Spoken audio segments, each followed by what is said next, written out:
Calabo Plus Herbal Soap, Charisma Beauty Soap, Charisma Kojic Soap, Angelic C with Sodium Ascorbate, Calcium Ascorbate, Vitamin D3 plus Zinc, o Angelic Roll Relaxing Oil. Tutok pakatok sa udo.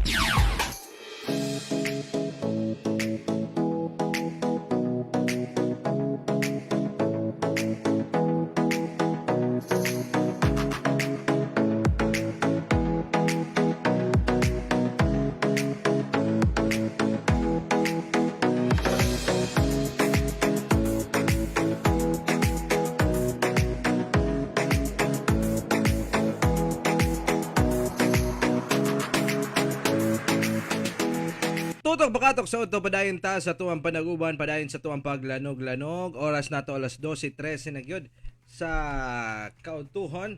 Ala sige. O kumusta ning uban kanato diha karon nga nabusog na silahang pagpaniud to, hinaot ka kamo diha. Abisyo my loves. Naragya po ta sa mayong kahimtang no og nag-relax muna ta diha karon, labaw na katong mga bagulan nga busog. So ayaw sa muna pag alingasa diha kay basin nga pindikon ka. Ha? Og to, dala sige. Padayon ta sa tuwang pagpalagsik sa tuwang kalawasan. Mao nang kamudiha mayo gyud nga dapat na amoy napalitdaan nga Calabo Plus Herbal Capsule. Dako kay ni siyang tabang sa mga sakit ha. Inom og tumar sa Calabo Plus Herbal Capsule with garlic ug sa Calabo Plus Herbal Capsule with mangosteen apan mas epektibo ug mas maayo kini nimong iparis pag inom 3 times a day. Iparis lamang Calabo Plus Herbal Capsule with garlic o Calabo Capsule with mangosteen ug wala kay angay kabalaka. Kay purong herbal kini dili makadaot, aprobado sa FDA ug halal certified. Naibawan nga ang Calabo leaves o oregano leaves makatabang kini sa pag-reduce the risk of atherosclerosis, heart attacks ug sa strokes. Makatabang usab kini sa pag-energize ug rejuvenate sa body. Beneficial in detoxifying body aids in digestion, boost immune system, aids in speeding up metabolism. Ug makatabang usab sa pagprotekta against bacteria that can affect skin and gut. Okay, so tumar na ta, niya na, adlaw-adlaw, 3 times a day kung mahimo para mas epektibo, mas ligon, mas lagsik, kabisyo my loves, ang inyong panglawas. Kung bati ta, padayon diri sa tuwang programang Totok Pakatok sa Udto.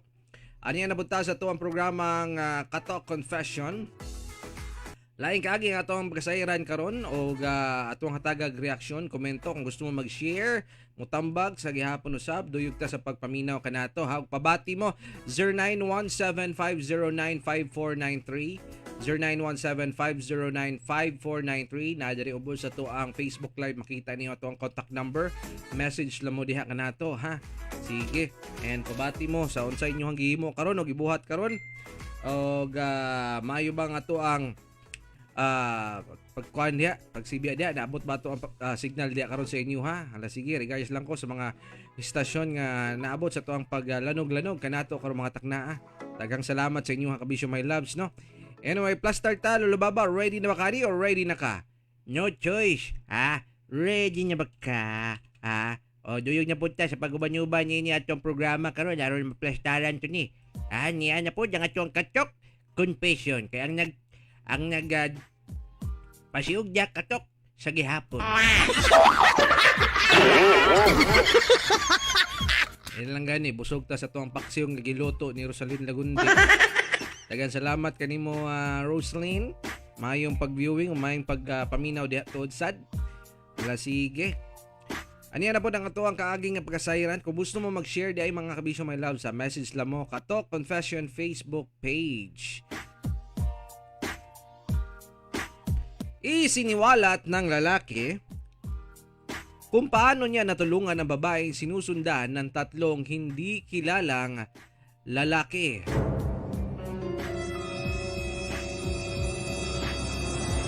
Naglalakad ako kanina patungo sa train station nang lumapit sa akin ang isang babae at niyakap ako ng mahigpit. Bago bumulong ng parang awa mo na. Kunwari magkakilala tayo. Kanina ba ako sinusundan ng 3 lalaki at kakaiba ang pangyayaring ito para sa amin. Base niya, baka naman kasi may gusto yan sa iyo, pre. Ang 3 lalaki gusto kanilang igangbang, pre, ha? Hindi ako magpapanggap na hindi nag-aalangang tumulong kasi nasa New York kami at ang mga tao dito ay mahilig mag-set up ng kapwa nila. Totoong-totoo ang yakap niya para bang may ibig sabihin. At di ko mawari kung peke at gaya ng sinasabi nila. May nakasunod nga ang tatlong lalaki sa hindi kalayuan habang naglalakad kami at nag-uusap. Dama ko ang takot sa kanya habang sinasabing kailangan kong makauwi sa anak ko ng lalaki. Sabi niya kung niya siya New York. Basin Pinoy na po siya gihapon na siya. Basin na ako na siya kaning illegal alien niya siya, no? Niya tapos mga taga Bureau of Immigrant ang sunod-sunod siya, ha? Damay pa yung kanya, ha? Kumpiyansa ka. Gusto kong umiwas sa sitwasyon pero mabilis niyang naitaas ang kanyang mga kamay at bago pa ako nakapalag ay muli na niya akong nayakap. Pagkatapos noon, hinawakan niya ako sa kamay habang naglalakad kami patungo sa tinutuluyan niya ang building. Humingi siya ng pasensya dahil sa nagawang abala at sinabi ko namang wala itong problema sa akin. Nakakatawa lang kasi madalang akong dumaan sa iskinitang iyon. Madalas na pareho lang ang daang tinatahak ko pag nakasakay ako ng tren o habang ang daan namang iyon ay kapag ginagala ko lang ang aking aso. Siguro nga ay nasa kapalaran ko na ang pagdaan doon ng gabing iyon upang makatulong. At yun nga, nahatid ko siya sa kanyang bahay. Hanggang sa pumasok na siya doon sa pinto ng kanilang bahay. Pa-suspense ka naman. Isulod naman dyan sa pultahan.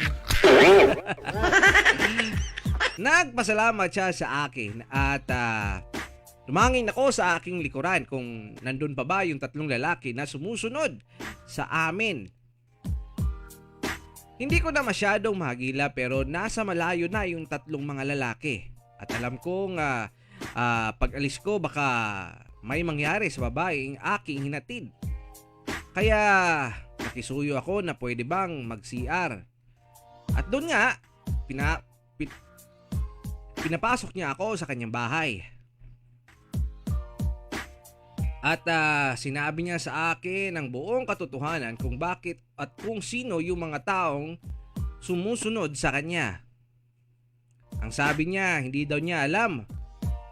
Pero habang daw pumunta siya sa grocery ay kanya nang nakita yung mga lalaki na parang papalapit ng papalapit sa kanya at palaging tumitingin na para bang may masamang gagawin. Umiwas siya ng umiwas hanggang sa lumabas na siya ng grocery at dun nga parati siyang sinusundan. Hindi lang siya masunggaban kasi maraming tao sa paligid. Marami siyang dala. At dun nga ay nakita namin sa labas na yung mga lalaki ay nandun pa rin na papalapit sa kanyang bahay. Kaya hindi kami tumbiling tumawag sa kapulisan. At dahil doon, nang dumating na yung mga pulis, nawala na yung tatlong lalaking umaaligid at sumusunod sa kanya. Nagbigay rin kami ng mga deskripsyon sa mga taong iyon. At yun nga ay ako'y umalis pagkatapos nun na ma-feel ko na secure na siya doon sa bahay kasama ng kanyang anak. Ewan ko ba na para bang hindi ko masabi sa aking sarili na masaya ako at nakatulong dahil may halong takot ng aking nararamdaman. Sa tuwing iniisip ko yon na baka ako ay kanilang pabuntungan kung ano man ang atraso ng babaeng yon sa kanila. Kaya nagmamadali akong umuwi at sumakay na lang ako ng taxi. At yun nga, nakarating na ako sa aking tinutuluyan. Pasalamat rin naman ako ay wala namang sumusunod sa akin. Hanggang sa lumipas yung mga maraming taon at nagkita ulit kami ng babaeng aking tinulungan. Yung mga lalaking sumusunod pala sa kanya mga undercover at yung babae pala ay isang drug courier. Nagkita kami nung babae doon mismo sa presinto dahil pinatawag ako ng mga kapulisan at sinasabing may kinalaman ba ako sa mga ginagawa o kakilala ko ba itong babae. Sinabi ko ang aking paliwanag sa kanila at naniwala naman sila. Natakot ako ay baka ako ay makulong. Kaya ginawa ko umuwi ako ng Pilipinas at nagpalipas ng panahon. Dito na lang at maraming salamat. Maulagi. Nagi mga nga ng klaseng tao. Digit ka magkumpiyansa no, kabisyo lulubaba. Nga basin di ay kanang mismong nagpangayo og tabang sa imuha. Doon na day po siya sala. Doon na siya mga kalambigitan sa mga daotang buhat, no? Pero bisan pa man usa man gud poy ko nato kining usa man gud poy kasayuran pod nato no kung ingana nga adunay mga tabang sa tuwa. Diba? Isip tao nga buutan o gagwapo. Matabang kita lulubaba no. Oo, labaw niya kung mga tabang sa tuwa gwapa, maanyag, sexy, lamion, di kita nyo magdumili niya. Pero kung opposite lulubaba, kung opposite, tabangan gyapon tuod nato, grabe naman po siya. Nga niya kita kasalbahis. Kunya kung tabangan nato na siya kan mga nganyang opposite sa atong gisulti, dadon nato nagpresinto. Ha? Kanya tapos dito na nato na siya i-forward para matabangan siya, mahatagan siya maayong kuan suporta kay usa man puy mabuhat nimo. Damay pa yung kamadisgrasya pa yung kanya niya. Tungod sa iya ha. Diba? So, mahibo. Nga, mo lang na yung buhat yun. Diba niya kung bitaw ka, kining foreigner ka sa laing nasod. Alisod biya kayo. Makita o kalaban sa laing nasod, bitaw. Kay ganing, dilit na taga dito. Glabaw niya, kining wala tayo nasayod sa pangutok sa mga tao. Di pares dris tong dakbayan sa tong nasod. No? Bisan nasayod na ta, pero di bang yapon na magkumpiyansya sa gihapon, no? Pero kung di kita matabang, isa na itong pwedeng daganan. Kinsa man lubaba o kunsa man. Magpatulpo.